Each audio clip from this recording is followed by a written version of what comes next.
Hello and happy Thursday, everybody. Josh here with On the Wrong Lead. Another episode of On the Wrong Lead Live, where we're going to be covering the late pick 5 sequence at Keeneland and talking a little bit of Oaklawn Handicap, which I thought was kind of an interesting race. I'm hoping at a certain point we have a couple of guests joining us. We will see what happens. Who could it be? I don't know. But Caleb has forsaken us for the next couple weeks. So his parents are in town this week. So he is busy there. He's going to be a different type of busy next week. I believe people maybe call it busy in the biblical sense, possibly. And then for Derby, the man once again is like, "Hey, I don't care about the Kentucky Derby. I'm gonna decide to invite people to like visit me that week." So we probably are not going to be seeing Caleb at least until our Derby stream, which is going to be Friday night after Oaks during Derby. But one man who just sticks with me through thick and thin, mostly thick. Mr. Mark Capitan. Mark, how are you doing? I'm doing good, man. I don't know why I stick with you through thick or thin. I don't know either. It confuses me. I really don't know. But now our boy Caleb's a little busy, and I'm going to be a little busy around Derby as well. So we'll be figuring some things out. But yeah, no, I mean, racing's a little interesting. We're in that little bit of a gap between, obviously Keeneland opens up, and you have the qualifiers for the Derby, and we're in that little bit of a gap between, everybody wants to run on that Derby weekend. Everybody wants to run on that Friday or Saturday. So there's this little bit of a kind of a soft couple of weeks, but I'm kind of amazed. You threw together a couple of sequences here. I think the Oakland Mile came up very stout, very competitive, very fun race, and I think the Keeneland sequence came up really interesting. Without Caleb here, I feel like somebody needs to pick random prices and make a case for them. So I'm going to be that person instead. But we'll see how that goes for me. But, yeah, for sure. I looked at this late pick 5 sequence at Keeneland. It looks interesting. I think Keeneland's been tough. I've not the first week or two I played a bunch of pick 5s, whiffed a ton, and I've since decided that I'm going to focus on smaller sequences, mostly the turf pick 3. I think the turf pick 3 is a great bet. And what's kind of cool about this late pick 5, Mark, that we're going to talk about is it actually encompasses the turf pick 3. So, there was actually a pick 5 that I whiffed that encompassed the turf pick 3, and I hit the turf pick 3. So, it was a nice little consolation. I think I basically got my money back for the day because it was pretty chalky, but it was pretty nice. I see the notorious OTB is in here. He said he only bailed because of the drugs. He told us it'd tear us apart. I was lucky enough to be on with Chase earlier today with Louis Rabeau and the Sniper as always, and so we were able to talk through the pick 5, or no, we did a $100 budget, and it was funny because I told Chase, I was like, I could just do a pick 5, right? But you know what? Let's give the people something different. So I spent my $100 a little bit differently, we had some fun, and hopefully we'll be able to get Chase back here in a couple weeks. But yeah, we talked a little bit of Oaklawn, and I think that's where we're probably going to start. But Mark, we're a couple weeks out from the Derby still. and I figured like we should do our weekly check-in. Um, it seems like we had a couple of, we had a couple of defections.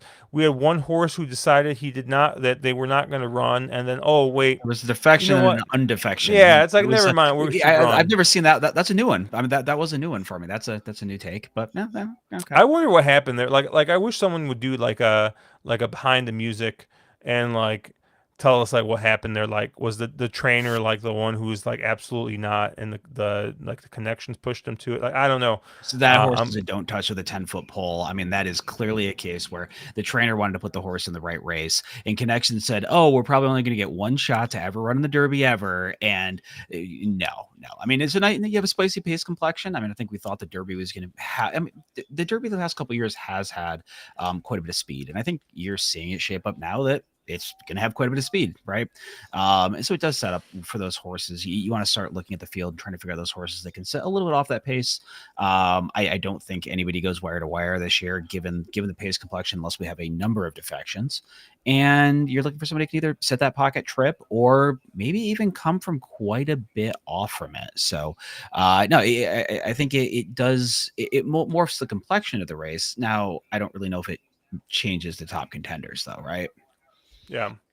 Yeah, and it's going to be. I think it's going to be an interesting pace complexion because I think for a lot of the Derby trail, we thought that there was not going to be any speed in this thing, and then just like basically the last preps changed everything, and so we're gonna have a different pace complexion.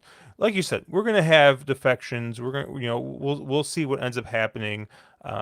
I think, the horse I have in futures, unfortunately, I think is gonna be up against it.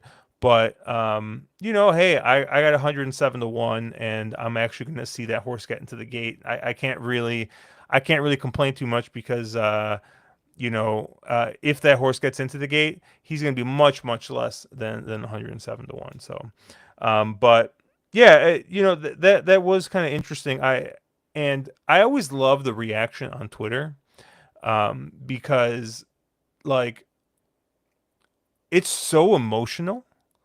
Like Twitter is just so emotional, right? And part of it is right. That's social media in a whole, right? You can go ahead and you can react as quickly as possible. You can do whatever you want. And I I don't know if it's people who are just like really really hoping that Baeza gets in, right? That are upset about the horse, deciding to defect and then deciding to come back in. I don't know like what's going on, but someone's like, Well, this should not be allowed.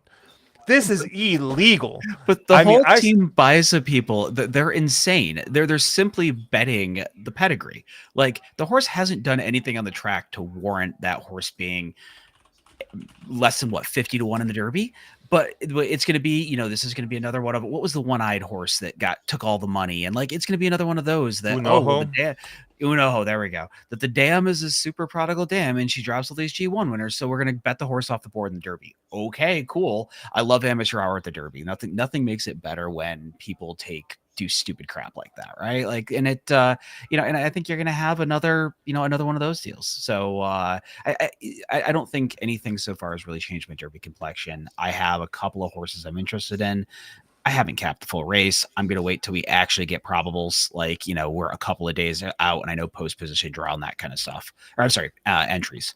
And then I'll really kind of take a deep dive. I think you're going to, and this is what people always say, they get super, you're a month out from the Derby and everybody's, oh, they're so freaking out about, you're going to have 5 or 6 more defections. 100% is going to happen. You're going to have, and that's going to massively change the pace complexion. You're going to have, a whole bunch of that kind of stuff is going to happen. And there's tons of time, and people getting all like lit up on Twitter about it is just really stupid. Yeah, the connections for Owen Almighty, changing their minds or whatever. Like everyone's like, no, this is not allowed. Like this should not happen. Like no, they should have to go to the back of the line. It's like, dude, like you don't have to declare final for like another week. I think it's like relax. just pump the brakes. Like, they changed their Entries mind. haven't It's technically okay. been taken yet, Yeah. so you can, whatever. Like it's insane. People are just nuts. Nick Sievers pointing out that the Dutch Bros guy said, "I want to be Rapoli, so we're going to the Derby." And apparently he has more money than than Rapoli. Some guy named Mark Capitan says he's not so sure about that. But Nick's saying 3.6 billion per Google. Little Mike only 1.6. Yuck. What a poor. I'm pretty sure Nick has made over $1.6 billion in horse tourneys and Twin Spires tourneys alone.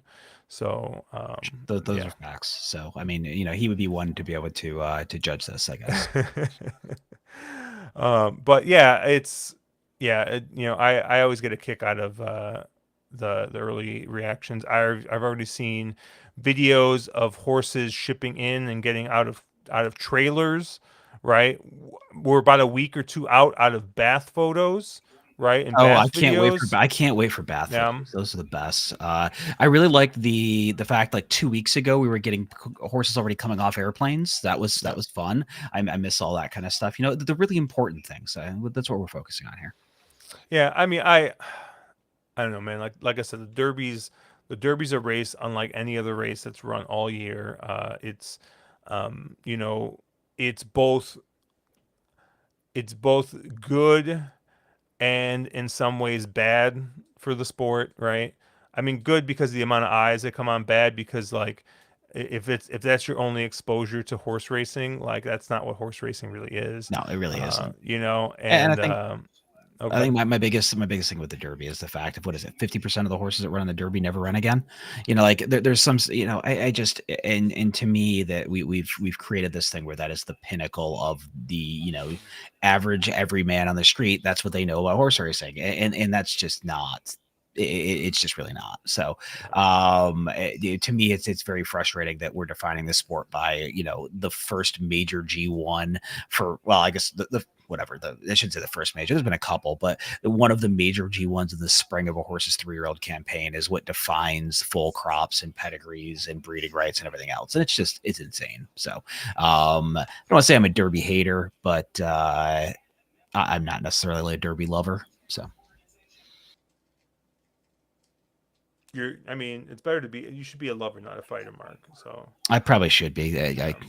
That's totally going to change my approach to life, Josh. Right there, that was well said. All right, let's get into some racing here. We'll start at Oaklawn. Oaklawn's card's pretty good. I was telling Chase on the live stream earlier in the podcast. This would not be a like if we were doing a pick five or something. I told him, I was like, if I did a pick five for his $100 budget show, I would probably have to use my entire budget on just a pick five. And so that's just not super interesting. So I went a couple different ways, but um, about 3/4 of my budget, $75 of my budget, was going to go through this race, which was the Oaklawn Handicap. Mile and the eighth here on the main track, and it's for 4-year-olds here and up. And you got 8 horses, but you got 8 pretty good horses, I think, in this sequence. Your morning line favorite at 2-1 is the 3 First Mission. Then you get Skippy Longstocking at 5-2, 7-2 on Banishing, 4-1 on Alexander Helios, and then you get double digits on the other half of the field. Um, and Mark, I took a look at this race from a pace perspective, and I feel like you and I both kind of landed on. We both had the same idea. I think we might have just landed on different horses. Um, but we kind of looked at this race, and it seems like there's a fair amount of speed in this race, and I think that you and I are both going to take horses from off the pace. Yeah, I think we both are. I mean, I think if you look at this race on paper, there's a lot of pace in here. Horses like Tarantino and Banishing both have to go. First Mission's got a lot of speed. Skippy wants to be forwardly placed. Alexander Helios wants to be forwardly placed. There's always a chance that you get some defections or a couple of the major pace players scratch out, and that would very much change my opinion. But I think we both took the approach that there's enough of these horses that need to be forwardly placed. I want somebody coming from way off that pace. And I think there's two main closers in here, obviously Disarm and Red Route 1. I took Red Route 1 on the outside, and you went the other direction. But, I think for me with Red Route 1, he's a horse, he's never been consistent. He's been, up and down his entire career. But I just don't know where that Essex came from. His last race here, new jockey. He's had a couple starts to 5-year-old, so it's not like he's first off the bench or they sorted out an issue that he'd been dealing with. But the figure on time form came back absolutely massive for that last race. Career top by, well, it's right up there with his other career tops, and I think he gets a very similar trip here.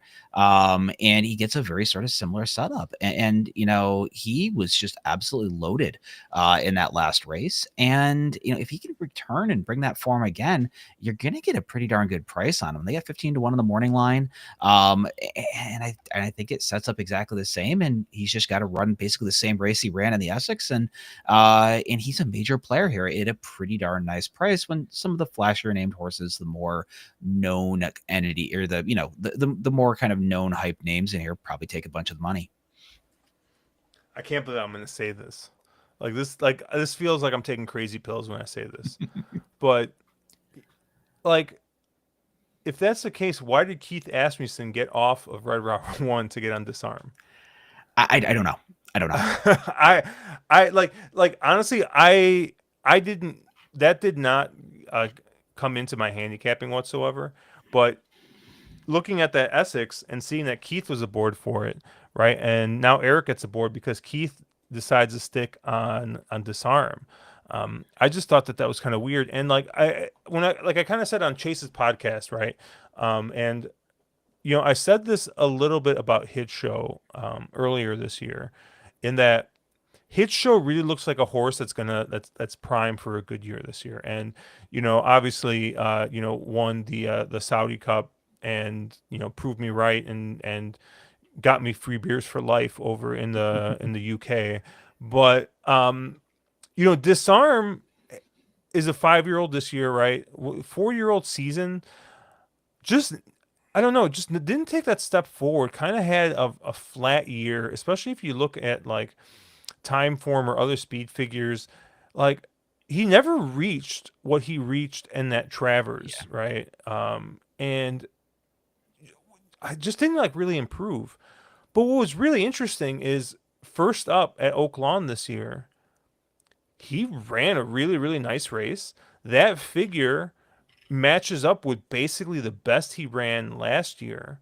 And I would think that he's going to take a step forward from that. I don't know why he didn't last year, Yeah. right? Maybe the horse was just, trying to recover from, that a very, very taxing 3-year-old season. They ran him a bunch of times last year. They ran him 5 times. They ran him in all the big races that exist basically in the Midwest and Saratoga for older horses, right? The Stephen Foster, the Whitney, the Jockey Club Gold Cup, the Lucas Classic, right? They ran him a pretty stout campaign. And then you look at some of the horses he was running against last year. I think a lot of them either match up very well or are just better than the horses in this race. So, yeah, I just thought that Disarm, if you can take a step forward from that last race, is going to get a nice pace set up, I think, here.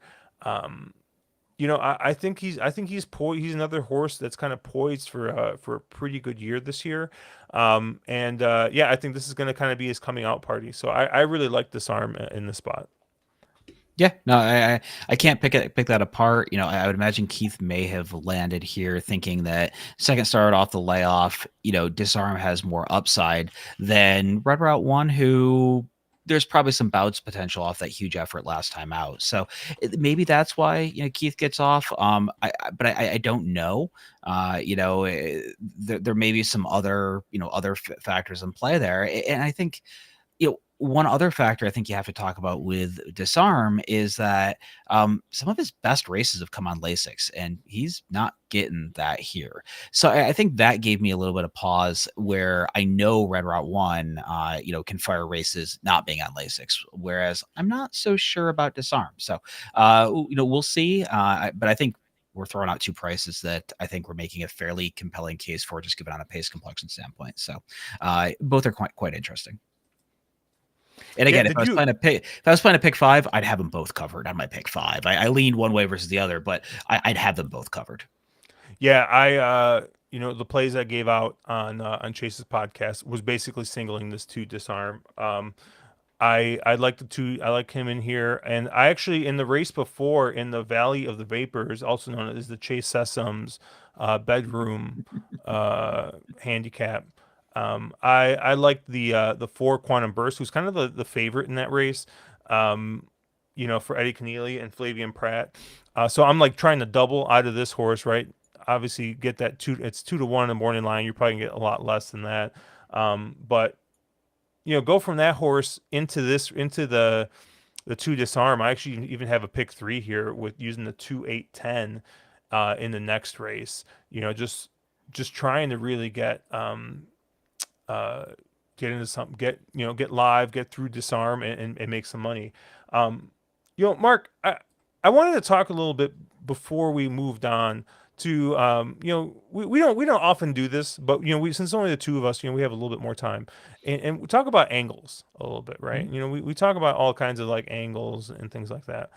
One of the angles I was talking with Chase and the gang about was the last race angle where a jockey who probably has no business sticking around sticks around, right? And so what I'm saying is, right, like Flavian Pratt, right? I mean, the 12th race, Archie bred allowance race, right? That man's getting in his private jet. He's gonna go. Maybe he's gonna hit up the pizza place in downtown Hot Spring, right? He's out of there, right? He's got no. He's done, right? Like he's got the Oaklawn Handicap. He's fine, right? He doesn't need to ride the 12th race. And so I'm like looking through, I'm like, oh, great, it's an Archie bred race. Like, right, you got all the local jocks, sticking around. Abel Cedillo's here, Ramon Vasquez. And like, don't get me wrong, the Oaklawn colony is pretty good, right? Francisco Arrieta, very, very solid jock. Ramon Vasquez, good jock. And so I'm just like going through this race, right? Rafael Bejarano, another good jock, right? And he's Great sticking jock. around. Bejarano's, yeah, very good Yeah, job. Emmanuel Esquivel, Luis Saez. Yeah. What is Luis Saez doing? Sticking around for the 12th race at Oaklawn Park for a 6 furlong state bred allowance race. I'll tell you what Luis Saez is definitely not doing. He's definitely not sticking around to lose, right? I mean, like, the man's not that hard up for money. He's got to run some Archie bred race, right? So I don't know. I thought that I thought this 8 getting by, right. He had run in a stakes race last time, ran a solid second with Ramon Vasquez aboard, and I see Luis Saez is kind of sticking around to ride this one, and my ears kind of pricked up a little bit, and Louis Rabot, who was also on the podcast with us earlier, he kind of saw it the same way as I did. He's like, yeah, he's like, Luis Saez is sticking around. Is that something that you sometimes look at, like with these jocks shipping in, like like jockey intent, like right when they hop on these mounts that are kind of like you scratch your head a little bit, like, does he really need to be riding this race? Yeah, it is something, and I'm probably, of the three of us, I tend to be the one that pays a little more attention to jockey intent than I want to say the other two of you do, and that's definitely something. I know you mentioned you're covering the last race, and it's not something I cap, so I flip to it, and the first thing I go down through, I'm like, oh, Louis Saez is here. That's interesting. And then you happen to talk about the horse that I land on. So very much something that I do sort of notice is, why is Louis staying around? I thought it was also kind of interesting. And no, Nick Severs, to answer your question, he has not raced for Randy Morris in the last year, per the numbers I have. But I looked at that myself because, again, that's something I always pay attention to. If you see a jock staying around for a trainer he's got really high percentages with, then it's extra spicy, right? Like you get super interested. But no, I also thought it was kind of interesting in this sequence that obviously Keeneland's running. Keeneland's kind of the big show, nationwide right now. That's probably the best racing product that's out there, quote unquote, the best. Mhm. Why are all these jockeys shipping to Oaklawn? I thought that was really interesting. There's one graded race, or they could ride the Keeneland card, which seems to have, obviously very competitive card, but you would think that there would be better options there. So I found it interesting that they're all coming in. I found it extra interesting that Luis Saez is sticking around for an extra race to ride this 8. Yeah, thought that was that was very interesting. And I think the other horse that kind of jumped off the page for me for a couple of other reasons is a horse drawn right outside Nikolai, the 9.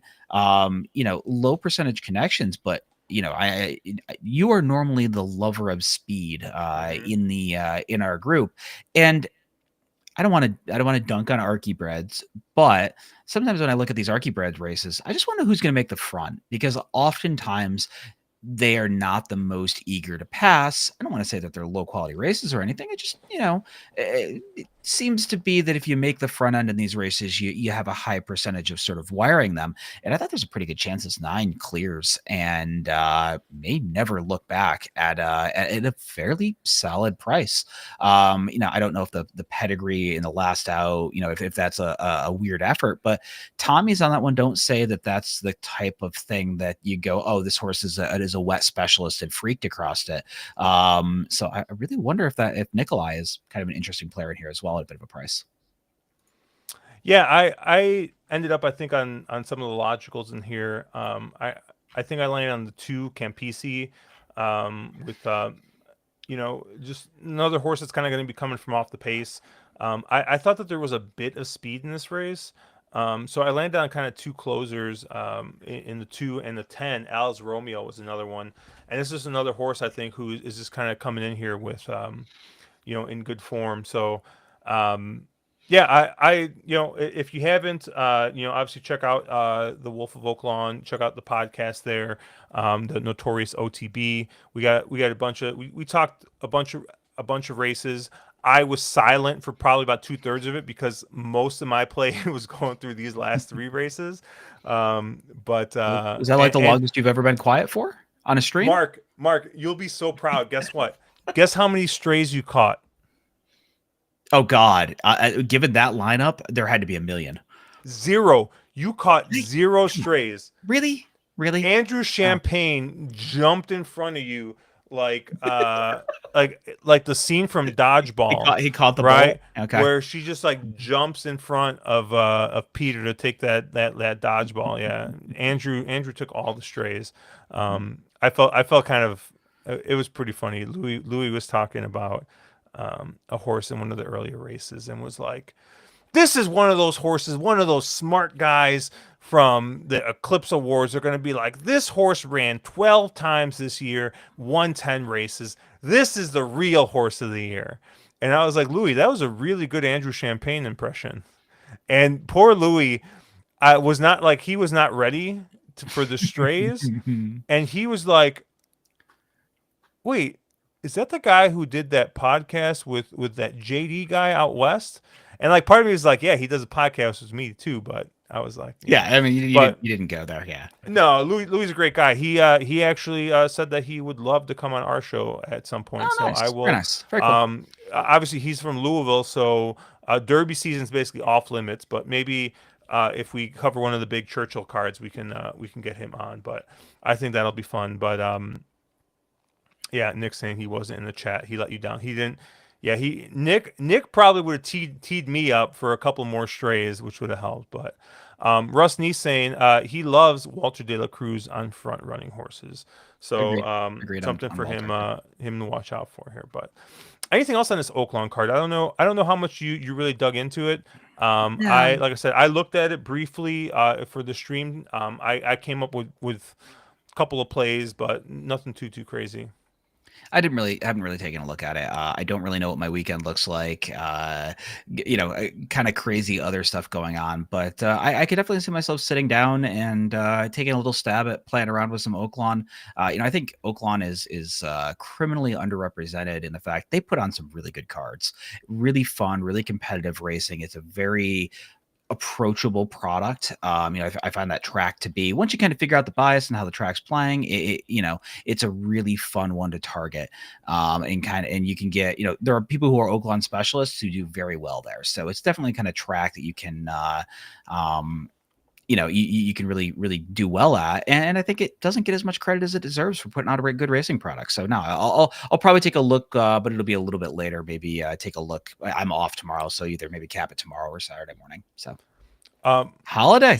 Well, so It's a holiday. my producer's in my ear right now, and he's telling me he just got some news on Saturday's card. Unfortunately, it seems that Oaklawn is going to be off the turf on Saturday. Oh All right, no, just so in no. case anybody was That's curious, damn it. Oaklawn going to be off the turf, main track only on Saturday. So watch out for that. But let's move on to Keeneland. Mark, how has the Keeneland meet been to you so far? Utterly brutal. I've been getting absolutely wrecked and annihilated. Caleb and I have both been firing away at tournaments because the two of us have been like, we're like, oh, I think I'm seeing the ball at Keeneland really well. Like I'm finding live horses, I'm finding live prices and things. And I was in a cash spot, got knocked out last leg today, and it is the Keeneland meet has been a little bit rough on me. I'm getting beaten up. I don't think I've cashed any substantial wager so far, but I've been really close, and I keep coming back for more because I'm like, oh, I'm really close. I'm almost there. Right? You give up right before that big score. Yeah, so I'm trying. Right, and like it's so frustrating, right? Because it's like it only takes one, right? So like part of you like kind of wants to just like keep firing, keep going, and try and get there, but um yeah, I don't know. It's tough, man. I've had a couple of nice winners, but I just haven't been able to string anything together. And like when you're playing all the pick fours or playing all the pick fives, yeah, I mean Nick, he's even point out hit the late pick four, cool, $36, right? Like I don't know, man. Like sometimes I feel like the late pick four pays $24. Sometimes it's like, oh, hey, it's gonna pay 4,000, right? And you're like, what the hell is going on here? So I don't know. It's tough. There was I was talking earlier about a late pick five sequence that I think I went 3 out of 5 on, but they happened to be the 3 turf races, so I hit. But of course, the 3 turf races were kind of chalky, so I think the turf pick three ended up only paying like $150 or something like that. Like I basically broke even for the day, but it was not the lucrative endeavor I thought it was going to be. But um, yeah, this late pick five is very interesting. And what's kind of cool is it also encompasses the turf pick three, like the aforementioned time where I chalked out and I was able to hit that. But we're going to start here with 5.5 furlong race. We got an allowance race here, and we got a full field of 12, right? And then we have a bunch of AEs in this case.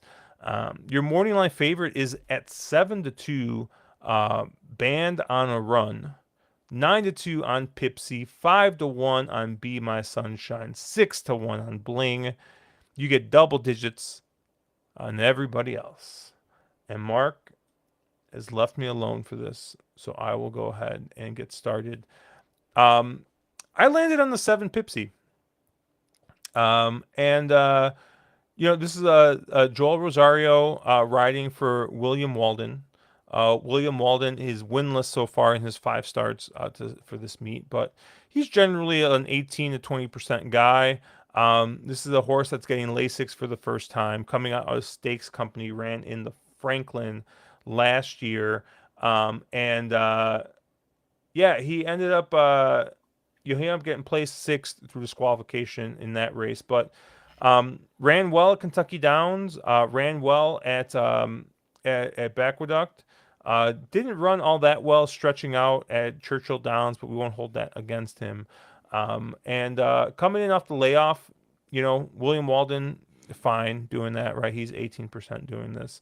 And I just think that he is just one of the Russ is fastest telling me races the in here. truth, by the way, in chat. Oh, yeah. So it looks like William Walton won the race. Sorry, I pulled these PPs yesterday. The data hasn't updated, but Yeah, I thought the 7 Pipsy, my top pick in this race.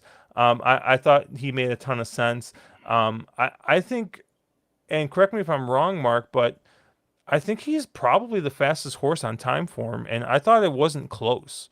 Um, but correct me if I'm wrong on that. So I'm I looking. Yeah, she. There's a couple of other horses in here that are a little faster than her on time form. That have had, I should say, have had races that are faster than her. But I think that the biggest thing with her is that progressively improving time form pattern. Every single start of her 7 race career, she's taken a tiny little step forward. Yes, 3 of those were overseas. There's a couple. She also tried Scent in one of those races, won a Scent Stakes in at Dundalk. But I think to me on paper, at least she is the horse to beat. There's just I don't think a chance in hell you get anywhere close to 9-2 on her. You're going to get 2-1, maybe if yeah you're lucky. So I think it is a rate, and it's 2-1 in a turf sprint with 12 horses and 3 also eligible. So this will more than likely be a full field. And I think it's just a kind of race where is Pipsy your likeliest winner? Yes. Is she definitely an A in a pick 5? Of course she's an A. I just think there was some other interesting horses in here, other ways you could go that are pretty darn interesting. And that's yeah. And I think there's also an argument with Pipsy. And again, I don't know if I'll say it. I wonder if this is a little sharp for her. I mm, wonder, I think when you talk about these horses that have, these sprinters, especially, well, the turf and dirt sprinters, we always talk about it with like dirt sprinters, where there's horses that love 6 furlongs, but they can't get 7 furlongs. And there's 7 furlong specialists and there's mile specialists. Turf is very similar to that as well. And if you look at her best stuff, it's come, she had some really good success at 6. But I thought that last out effort was, it wasn't terrible, but it was a little bit of a head scratcher. I expected a little bit more out of her. So maybe there's a case that this is a touch sharp for her. So the horse that, with that being said, that I thought was really kind of interesting, and I don't really know what the board does with is the 3 Cloud Walker. For Brendan Walsh, the Brendan Walsh barn has absolutely been on fire so far this Keeneland meet. He's sitting at 31%. And this is a horse that has 3 wins from 7 starts going this 7.5 furlong trip, this 5.5 furlong trip. And 2 of those starts both were at Keeneland. So it's nice to see this horse, handles the going, handles Keeneland well. And it's also really nice to see, I mean, not going to dunk on too many of the jocks that have been on her, but it's nice to see Jose Ortiz hop up. He's winning at 16% so far this meet, but he has stolen some races at big prices. He is not, there's certain jockeys at Keeneland, the Flavian Pratts of the world, who get a lot of cupcake mounts, right? They get those mounts that they're just not going to lose on. Jose's been getting home some prices, and so I think he's been riding extremely well. And albeit every race out of Cloudwalker on paper is too slow, but she does like to get her photo taken. She likes this trip, and those are 2 things that a lot of the other horses in this field can't really say, because there's definitely quite a few of them in here that and again, you're talking about speed figures. I think Be My Sunshine, the 10, has some of the best speed figures on time form, at least in the field, but a horse that's 3 for 17 lifetime. And I don't know why they're running her in a turf sprint, given the fact that her best stuff seems to be, kind of a mile and 16th kind of thing. So, there's horses like that where you're like, okay, yeah, they have the figures, but why are they here type stuff. So really, really interesting race, though. I thought there was a lot of other ways you could go. I'll let you talk for a minute because I've been talking forever, but there's a couple other prices I liked in here as well. yeah. So Be My Sunshine was kind of like I thought for me was like the barometer of this race, and then Mhm. you look at it and you're like, this is a horse that has not run this distance whatsoever. Right now, you're trying to take a horse that's been running a mile and 16th and cut it all the way back to 5.5. That's, to me, it just seems insane. So like you said, fastest time form figures, but I kind of toss all those figures out because I don't know what this horse is going to run sprinting, which is, like I said, why I kind of defaulted to the 7 Pipsy as my lone A. Honestly, it's my lone A, and I'm only using one other horse in this spot, Mark. I'm going to try and be skinny here. The one BG Warrior.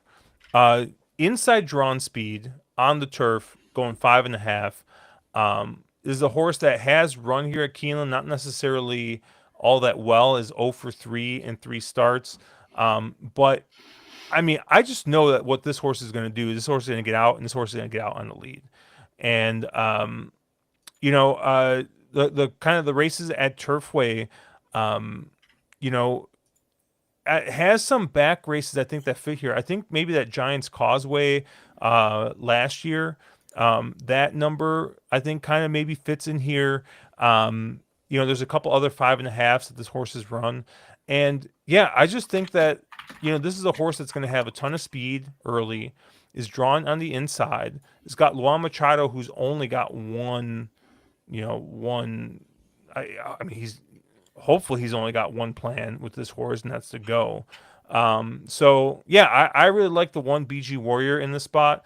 Has been running against some pretty tough horses at Turfway Park, right? So this is not necessarily, necessarily a step up in class or anything like that. So yeah, I really like the one BG Warrior in here as my lone B. But yeah, I got most of my money going through the 7 here at Pipsy. But Mark, you said there's a couple more horses you like, so I'd like to let you talk about those. Yeah, no, I thought BG Warrior was interesting. And again, if you've been following Keeneland, the good old dirty little pig boy angle has been doing very well for you. These last out synth starters who are hopping over onto any other surface, doesn't matter whether they're going dirt or whether they're going to the turf, have done really, really well. So BG Warrior is an interesting one. The horse that I was and I will say though, my only concern with BG Warrior is I think somebody like the 12 Miss Arlington also has to go. I think they have one way to go. So I don't know who ends up on the front end, but I think if the one can get out there and get comfortable is a really interesting horse. The one horse I really am kind of interested in, but if they do draw in, they're going to be basically in the parking lot and they need a lot of help to get in the field. But that's the 15 Run for the Hills, the Mark Casse horse with Johnny V getting back up. This one has, wins going this trip, has a win at Keeneland going this trip, and a horse that, can sit kind of that pocket trip. It doesn't, I don't really want, especially in these turf sprints, a horse that's coming from 5 or 6 lengths off. I want somebody that's going to be within 2 or 3. And I think Run for the Hills is one that has some speed figures, has the ability to kind of do that, sit a tactical trip. And albeit Johnny V has been having an abysmal meet, he is a very crafty rider, and I think he might be able to trip out in this one. So I thought Run for the Hills is a little interesting, but there's a lot of ways you could go in here. I do think though that I need 3 or 4 in here, and then I'm pretty good to go. Yeah, I saw Matt Carlson saying, no love for Keeneland turf specialist Ben Curtis. He's on the 6 girl of my dreams. It's another dirty pig boy horse here, Mark. Another dirty pig boy horse. I think my issue is there is, this is a similar issue I have to a lot of horses. I think your one also kind of falls into the same category. The 6 is 3 for 19 lifetime. This is, a 1 for 12 on turf. Not a horse that loves to win. Not a horse. I just wonder. A lot of these horses, sometimes they show up in these meets and they're just a little bit outclassed. So I kind of wonder if that's the case with the 6. Anything else on this race? I think that's everything I need to talk about. Cobb, Cobb. dude, we all feel you, but I saw this message. All of us. This message, Cobb, was set word by word by Caleb earlier today. And he literally said he'd bet the 11, but Johnny V is 0 for 29, and then he wins at 20-1. Yeah, whereas let me pull up Caleb's exact message, because it was basically it was almost word for word what he just said. It was like hilariously similar, but no, I mean, I needed whoever was on the 9, I think it was Pratt. I needed him to have a slightly less abysmal trip, and I win I get a very nice score home. I probably win the tournament that I'm in, but for 4K. But no, Flavian decided to take the overland route and swing 10 wide around the corner and then miss by a flared nostril. So yeah, it was Yeah, frustrating to say the The least. exact words were, "Wow, any other jock can I use at 11, but never with that arthritic donkey riding." Said only the way that Caleb can say Phil can things. say it. Yeah. Yeah. Yeah, but all right. Anything else here, Mark? No, I'm good. I'm good. All right. Race 8, optional claimer, 80,000 here. We're going a mile in the eighth on the main track. And your morning line favorite is the 5, just a touch at 6-5. You get 3-1 on Skinner, 6-1 on Gould's Gold, 8-1 on Stretch Ride, double digits on everybody else. Mark, where did you land? I think this race for me was pretty darn simple. And again, being me, I can't just single a horse, so I use two here, and I use probably your two shortest prices. I think it's something like a pick 5. I'm just not savvy enough to be able to draw a line through either one of those two, and that's the 5 just a touch and the 9 Skinner. Um, I realize Sherry's been having a cold meet, but I think if I think on paper it looks like just a touch kind of sits a pretty loose lead. I just really wonder if he actually does. I actually think that horses like the 4, or maybe somebody like, I don't know, Stretch Ride or even Gould's Gold, it could go to the lead and could be a little bit more aggressively placed to kind of keep him some company on the front end. And, what looks like lone speed on paper could set up to really for somebody like Skinner, who has that kick kind of flying down the lane. I know his Razorback wasn't the best race, but he's getting a fair bit of class relief off from his last, I don't know, 3 or 4 races, in this spot. So I thought, I thought Skinner was the other one that I felt like I needed to have. And I think I'm pretty comfortable just having the race go through one of those two. I think if Just a Touch does get loose, he's going to be very dangerous on the front end. And if somebody does press him early a little bit, I think Skinner is kind of the one I want to pick up the pieces. So I landed on those two, and I think that's all I really need in this spot. Yep, I basically saw it the same way as you did, except I'm not going to use Skinner. I'm just going to single the 5, just a touch. Yeah. Looks to be the right horse at the right time right now. Ran second in the Bluegrass last year, ran second in the Iowa Derby, and then kind of came back and just blew the doors off a allowance race at Fairgrounds. So, Brad Cox is shipping this horse up here probably to get ready to have this horse run in, some of the very lucrative allowance races or maybe older stakes races at Churchill. And I think that last race, if he runs anywhere near that race, it's going to be a race for second. So Skinner. Oh, go ahead. I was just saying, it's a stupid question in this race, and I don't know, maybe I'm really overthinking it. I think if you look at the race quickly, Just a Touch is an obvious single. He should be the best horse in the race, but isn't this a weird spot for him? He's a horse who was deep into the pool all last year. Gotham Bluegrass Kentucky Derby, ran him in the Iowa Derby, ran a really nice second. And, then he gets put away and he comes back in an allowance, which he just absolutely wrecks everybody, throws up a huge figure and, looks really impressive in doing it. But then you bring him back in an optional 80. I don't imagine that, the connections are like, oh, we really want to get it. It's Cutter Racing. Like, I don't think they're sitting here going, oh, geez, do we really need to win at Keeneland? Um, it seems like they kind of kept him in a soft spot here. You'd think they'd find a black type for him. You think it's Brad Cox. He's good off the long layoff. So why not save him 2 more weeks and run him somewhere on the Derby undercard? There's got to be a bigger money race, one of those $120,000 allowances that they run at Churchill, or find some sort of black tag spot for him. This just feels like a little bit of a suspect spot, doesn't it?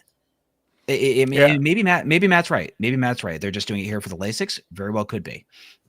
Yeah, I kind of agree with you, Mark, but like it's tough because either they wait till Derby week to run him, but at that point, right, you're looking at what 2 months between races, and I think that's maybe a bit long, right? I feel like a lot of these big trainers like 6-7 weeks, right? I think once you get to you get to 2 months, it's maybe it's just a little bit too long of a layoff. So I don't know. Maybe this is a horse that, like I said, they run here, and then maybe they try to avoid some of Brad's, other horses, because maybe he does see this horse as like in his second tier. Not that he's not good, but like, Brad's got oh Yeah, man, who's I who's he think I got think at Matt the in the I Oaklawn think Handicap? Matt kind of saying what I was trying to say politely, which is the horse might just not be that good, and maybe he just needs to get loose and comfortable, and he needs to kind of.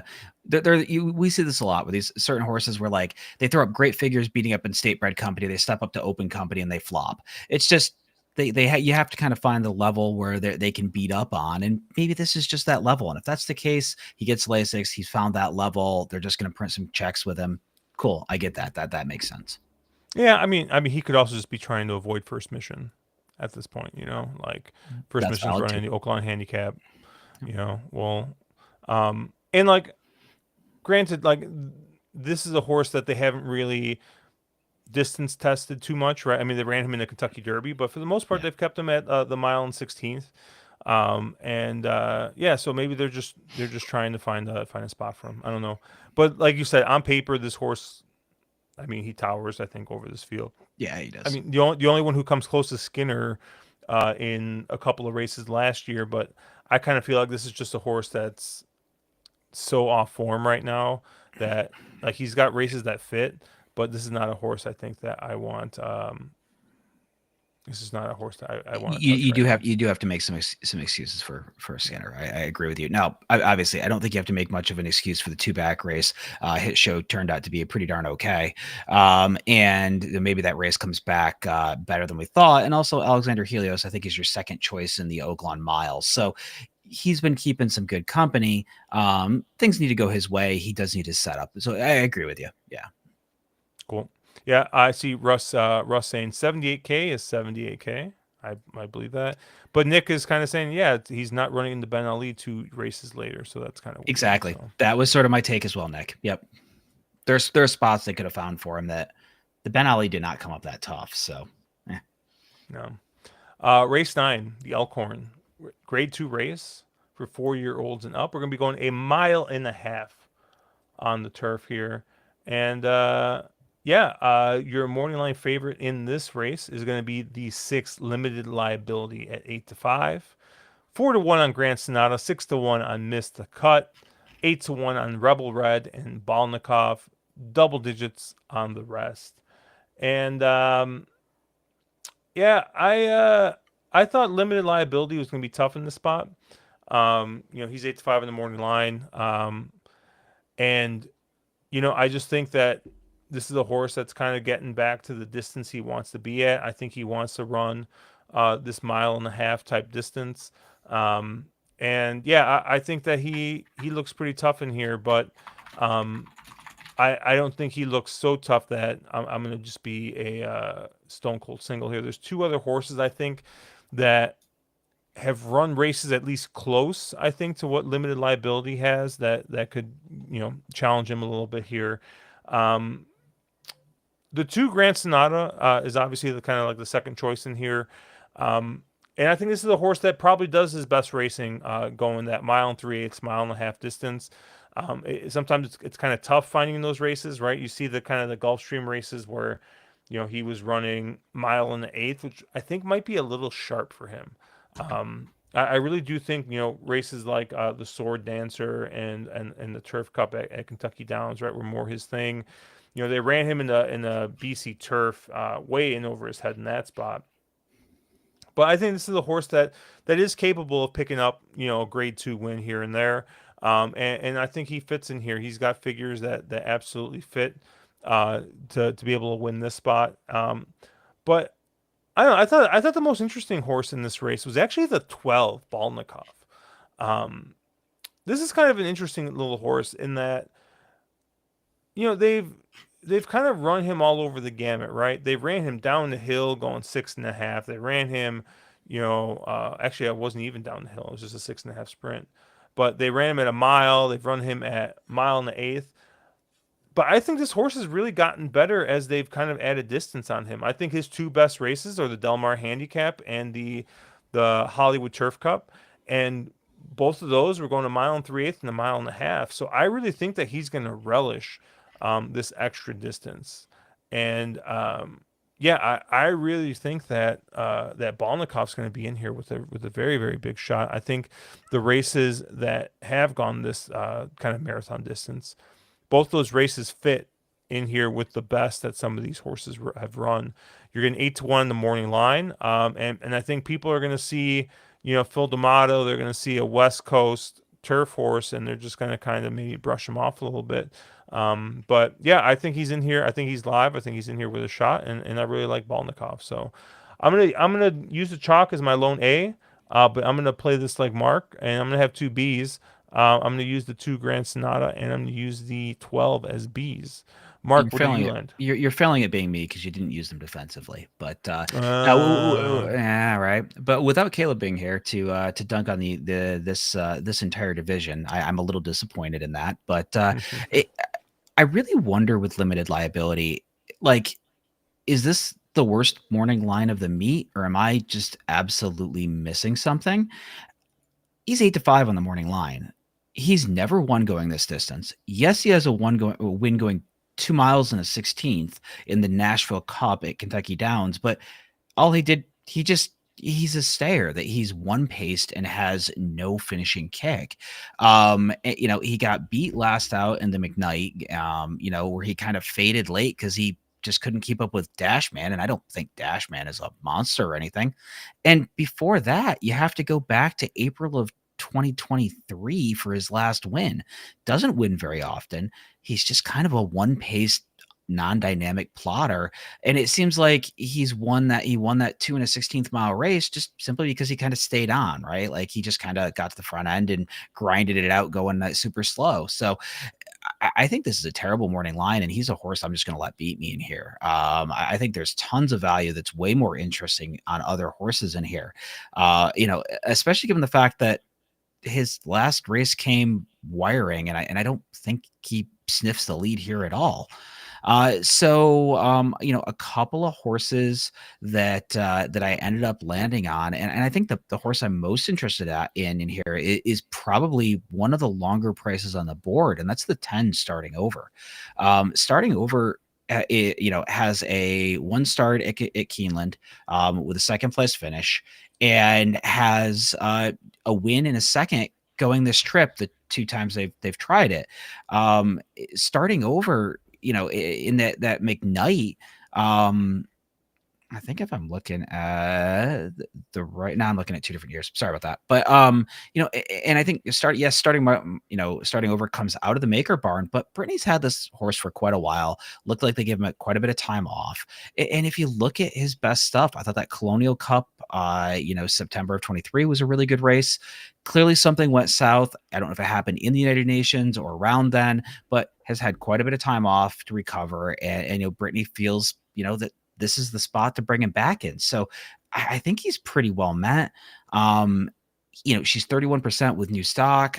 She's 30% off the long layoff. So I feel like this horse is, 20-1 on the morning line. But if you look back at some of those races,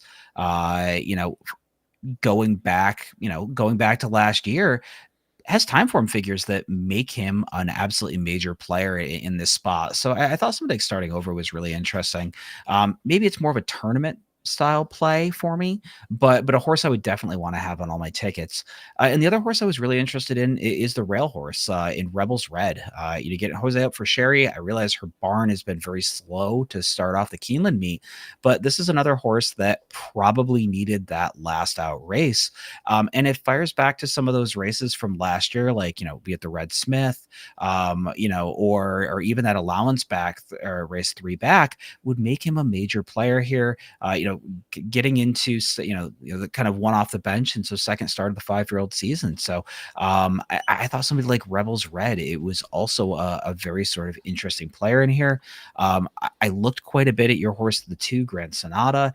I don't know if this is necessarily, I almost took an opposite take of what you had. I don't know if Grand Sonata really wants to go this far. I realized that Turf Cup at Kentucky Downs was a nice race, but besides that, he really doesn't win that often. And he's a horse that, I don't know. Some horses just love Kentucky Downs, and so I'll sometimes kind of draw a line through them. But I think this is the kind of race that you can spread out and find some prices if you can poke enough holes in the 6, which I think I have, and I'm just going to kind of let that horse beat me, which I've said many a time and been boomed by them. So what are you going to do? Russ, he likes I'd Rather Be Blessed, which is the horse that won the, is it the Muniz last time out? Yeah, Um, yeah, and where is he? The 11. I think he won it kind of going wire to wire. He thinks there's no speed in this race.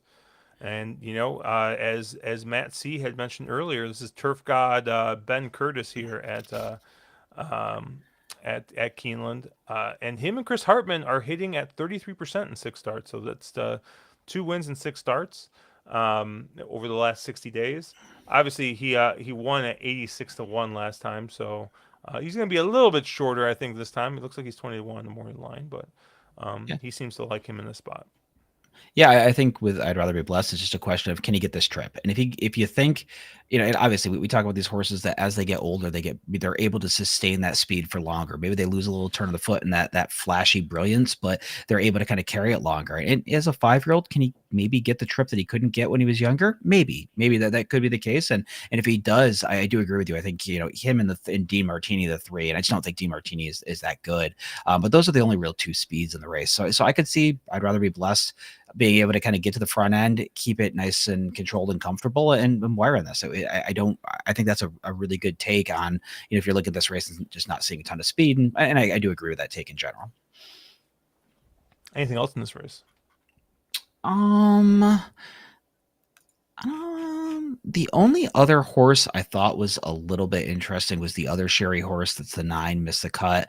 There's another horse that, I know can get this distance.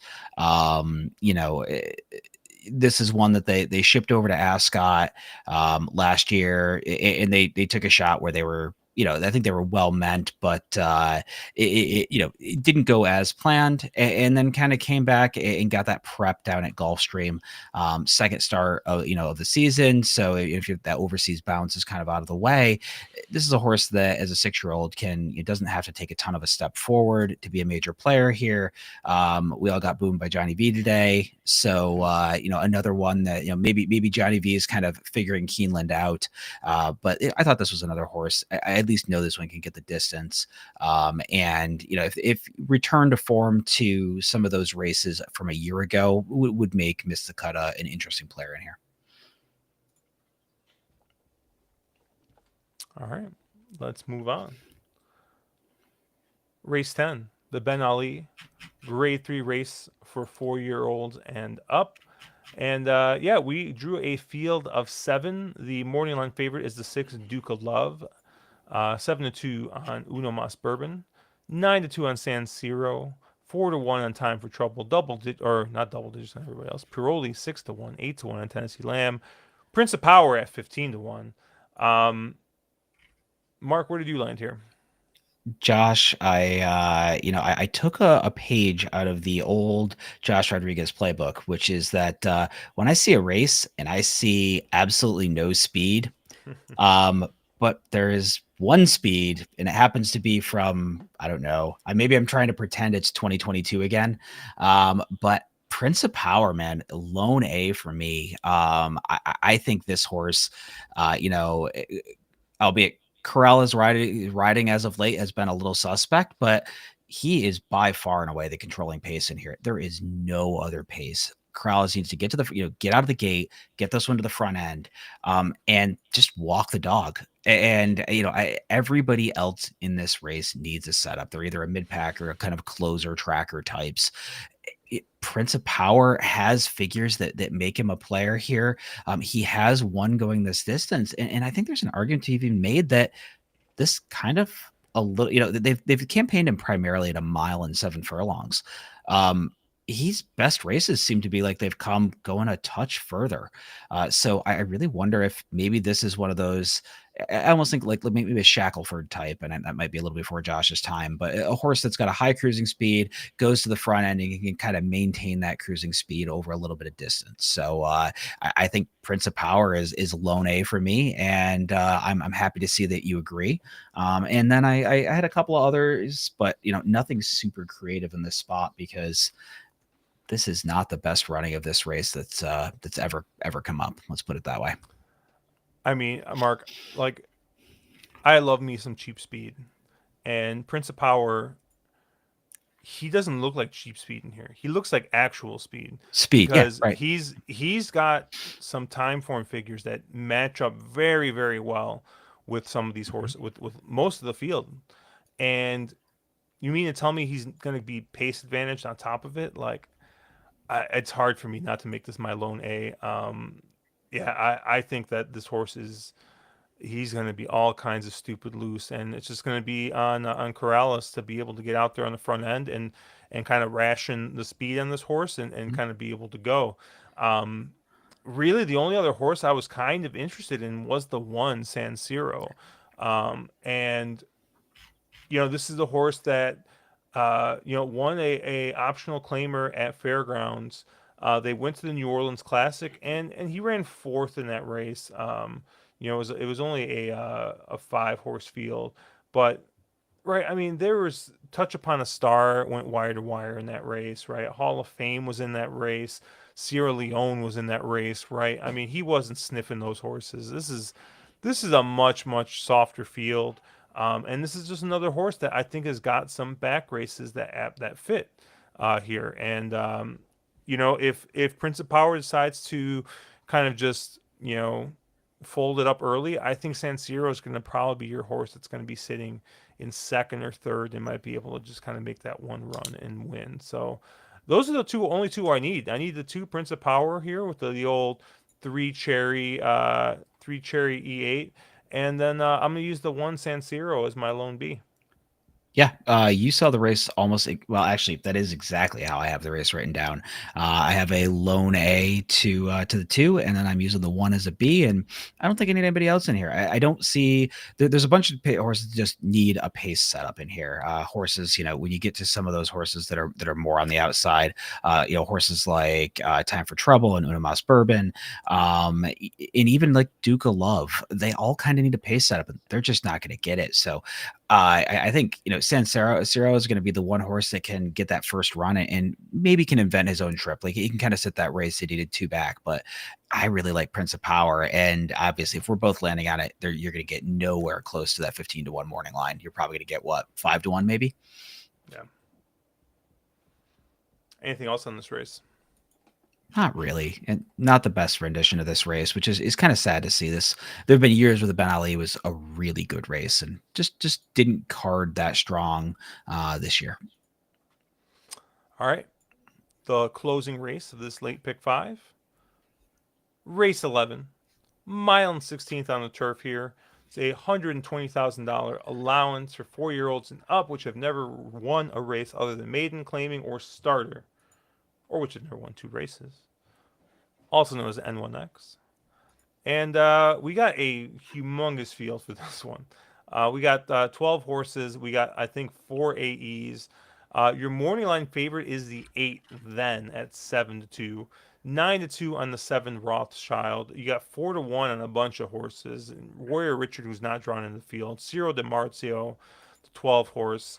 You had 6-1 on English Channel and Omni King. 8-1 on Rocky Joy. Beach Gold, Nantasket Beach. I mean, this is just so many horses in this race. But Mark, where did you land here? Well, this is one of those races. I think there's places like race 8 where I can be pretty skinny. Or yeah, honestly, even race 10 where I can be pretty skinny. This is not one of those places. This is the race in the sequence that I want all of the coverage in. And I actually again ended up on some pricier horses in this spot. I think there's horses like the 5, Thomas Aquinas, or horses like the 8 horse then, who both have kind of fit very nicely at this level. Both horses that have been kind of trending in the right direction. Both horses that at least on time form are some of the faster horses in the race. Rothschild was just a horse that I realize if you're just looking at figures, is a horse that is very, very, very interesting. But Rothschild is over 6 on turf. Broke his debut or broke his maiden at Del Mar, going 6.5 on the dirt, and just never seems. I mean, they've tried a million different jocks. They've tried some different distances. Clearly, there's talent there. Yeah, obviously, trainer shift here too, but they just don't seem to get what this one really wants to be doing. And again, we've mentioned Johnny V not having the greatest of meets, so it doesn't really add to the appeal on the horse that kind of on paper looks to be the class of the field. So I already mentioned Thomas Aquinas, and I mentioned then but the horse that I'm again most interested in here is a bit of a price, and a horse that's never actually run on turf, and that's the 10 horse Reynolds Channel for Bill Mott. Now I realize Bill Mott's stats going dirt to turf are pretty terrible, and this is a horse he's campaigned a ton on the dirt, but there's quite a bit of turf pedigree there. Obviously Inimish has run at anything, and that flatter line is pretty decent on the turf side as well. So, it's very interesting to see Jose Ortiz take this mount. I think and I would imagine you would probably agree with me on this. There's not a lot of better turf jocks in the country, than Jose Ortiz.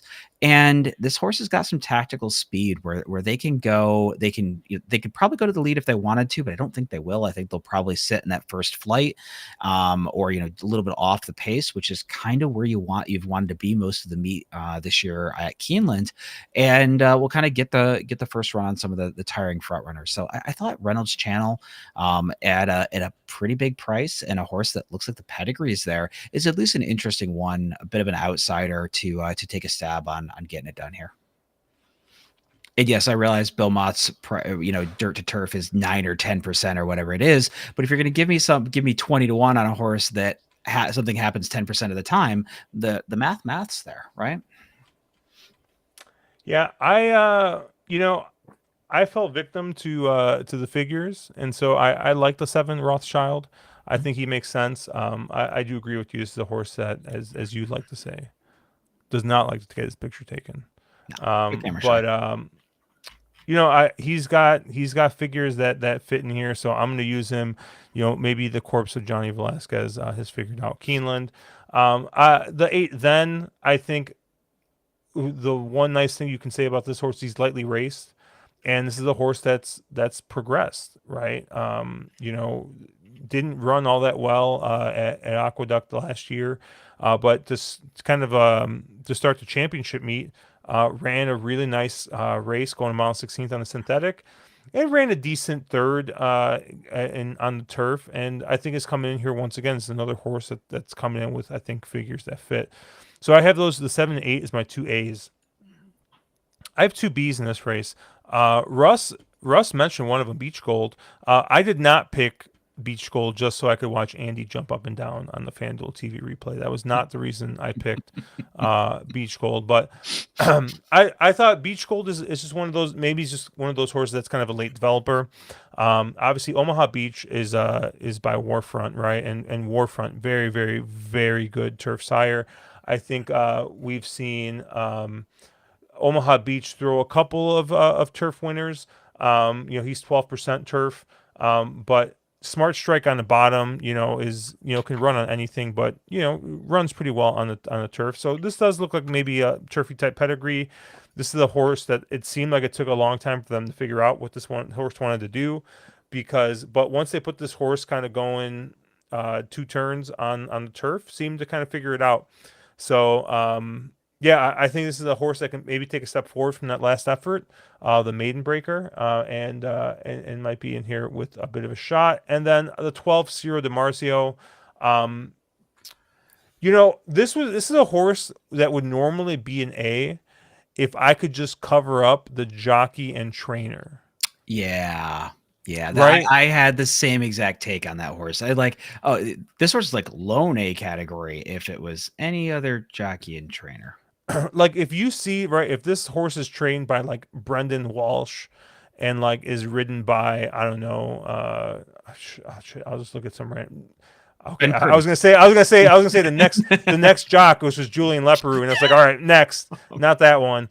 But Jose Ortiz, right? Or hell, dude, perfect, right? It's Brendan Walsh, and then it's like James Graham riding, right? You're like, oh, this is an A, right? This is an A horse, right? But you see Wesley Ward, right, going 2 turns, which is just not his thing, right? Wesley Ward knows how to train a turf sprinter, a dirt sprinter. He's very good at these sprint type horses.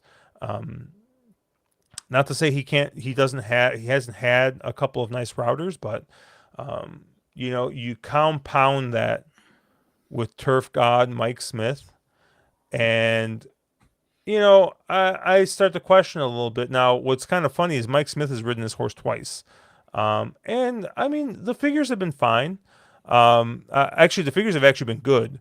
The results, this is another one, right? We're shipping this horse in from the West Coast. Why did Wesley put this one out in the West Coast to begin with, right? That's not his thing, right? Normally, he gets one of these horses and he's like, I will run this horse at Turfway on a synthetic to get him ready for this. So I don't know. I thought this was kind of a weirdly campaigned horse, but I mean, you gotta respect the pedigree, right? You got Justify on the top. You got Galileo on the bottom. Like this is turf route through and through, right? You don't buy this horse if you're not going to route this horse on the turf. So you know, uh, I have this horse as a B, but like honestly, like this is probably an A type horse. Like maybe I'm being a little too ticky tack, seeing the connections, but yeah, I think Cyril Marzio like makes a ton of sense in the spot. Yeah, that was I had the exact same take as you. You cap the race and you're like, it's what if you're just looking at the figures or you're just looking at the form cycle, you're like, oh, this horse makes a ton of sense. And then you see a couple things and you're like, wait, this just a little bit of a head scratcher. Can you imagine willingly putting Mike Smith on a turf horse 2 times in a row? Like, what does that say? Like, I don't, I am so confused. But no, I didn't know what to do with the horse. I have it marked down as a B. It's probably a horse that I just let beat me in all honesty. Not one I really need to use, but he is a horse that is at least going to probably take some money in this race. One horse that I thought you might talk about and you didn't, so but I will is the 9 horse Ascari. Did you give that one a look at all? And I guess where I came from is that 2 back effort is the second fastest time form fig in the field. You're getting Sophie Doyle up, who obviously we know what she's did overseas, and she's been riding quite well at Keeneland, in all honesty. Yes, she's only got 1 win, but of her 11 mounts, she's 5 of 11 in the money. So been riding pretty well in what is one of the best jockey colonies in the country. And you're getting a horse that the good old dirty little pig boy angle, right? This is one that has a pedigree that says turf should be good. And I'm really kind of interested to see sort of what happens with this one. I think Ascari, if that 2 back fig is to believe, is probably a major player in here, right? Where, I mean, obviously 2 back figure where the horse won by 12 1/4 lengths, but got to kind of be a major player in here, right? Yeah, this was a horse I looked at, but I had questions just because you look at the turf figures, and those turf races were I mean, they were just significantly slower than the last 2 races, I think, on time form. Um, and yeah, I mean that race 2 back. I mean, if that horse does run that, I mean, obviously a huge player. But it sometimes it's tough to kind of try and um, kind of guess how these horses are going to run on turf. And I kind of looked at the pedigree, and this is just not a turfy pedigree whatsoever, right? You got Macho Uno on the bottom, who's only 10% on the turf. Tap it. I mean, obviously can run on both surfaces, but yeah, I had some questions on the pedigree with this one, but yeah, that race 2 back was super impressive. I think the horse won by like 12 lengths, Yep. right? Super impressive. So, I think you're gonna get your price. And honestly, Brisnet really likes this horse. This is the second choice on Prime Power, right? Which is like their kind of like aggregate like power rating thing for their horses. And that says something, right? They like the class that this horse has been running against. They like the speed figures this horse has been running. So, um, yeah, it was one that did stick out. I looked at for a bit, but I ended up not including. Yeah, no, I respect that. I think there's also you'll have to see who scratches in the body of the field. I thought some of the also eligibles were interesting. Honestly, all of them were kind of interesting. So if any of those draw in, yes, they have a really rough. They have to kind of invent a trip from the parking lot. But I thought some of the horses like the 13, 14, 15 were all interesting players in this race. All right. Anything else on the sequence? Nah, nah. I mean, it's good Keeneland sequence. If if you want to get a little action and have a little fun. I took a stab at the turf pick 3 along with a tournament that was in today, and needless to say, I was against a couple of the chalks, which did not fare well for me. But that wager pays really well. I like the $3 base. You don't see the call money in it, and so I think that's a really fun wager. Again, this time of year. I kind of take a bit of a mental break prepping for a derby, and I like to play some tournaments. And I think, for me, Keeneland has always been a better tournament track than a live money track because I see a lot of these sort of angles and longer prices that I think have some upside. I'd rather kind of dabble around with some of those types of horses in a tournament type setting than necessarily try to, be 6 or 8 deep every leg in a ABC pick 5. So. Cool. Yeah, I thought that the sequence was fun. Like I said, I'll be playing the turf pick 3. And yeah, we got 2 weeks till Derby. So this should be interesting next couple weeks. We'll see. Mark and I'll talk, see if we end up streaming next week. But for sure for Derby, the plan right now is to do Thursday night, Oaks Day, and I already have a guest lined up, Mark, for Ooh. that, and he may or may not Ooh. be in the chat currently. And then Friday, hopefully we'll have the normal gang aboard. We'll have Caleb back, and we'll be able to talk some Derby stuff, and we'll get some shorts out there. We'll get some other videos out there as well. But yeah, I think it's going to be it's going to be interesting Derby because you know what, I have no clue. And everybody is zeroing in on journalism. I saw someone on Twitter post that this is the best Kentucky Derby favorite since Justify, and I mean I feel like I've seen that every year. So yeah, I'll believe it when I see it. But I'll straight up admit I haven't really sat down and capped the likely field because I always tend to wait for a couple days for a week out or something to do that. I think I tend to be a big buyer theorem person on the Derby. There's a couple of horses that do have over 100 fig in a prep, so there's some players. I don't think it's as open and shut of a case as a lot of people are trying to make it out to be. So yeah, let's see what odds line come out. Let's see what post draw looks like. There's some stuff like that I need to know, but there's some places I'm interested in going. I still am a big Cole Battle fan. I kind of I think there's enough. You can make some excuses for the last with him, and I think he's a pretty cool horse who, given the fact he lost his last race, I bet you I get 10 or 12 to 1 on now. So you get there's definitely some upsides with some horses like that you can go, oh, well, he didn't get his normal prep cycle. He wasn't really cranked and ready to go. He will be cranked and ready to go for the Derby. And also we'll see clocker reports, which are, very, very obvious. The two of us know this. You can do quite well just betting clocker reports on big days. So we'll see what those look, see who's working well, and we'll make some know a little more a little bit closer to the day. yeah, I think it's going to be interesting. It always is. It's Yeah. it's the best betting day of the year. It's the one year where you can guarantee there's a ton of public money in the pools. Mhm. Yeah, it'll be really good.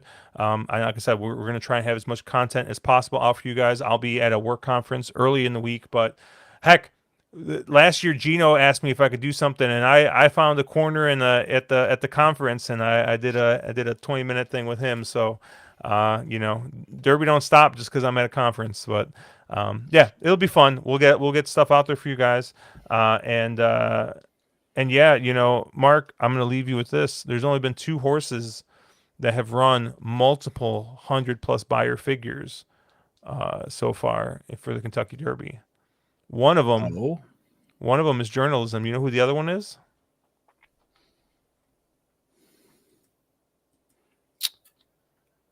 I'll give no, you a I hint. don't. I'll give you a hint. I have 107 to 1 future on him. Oh, really?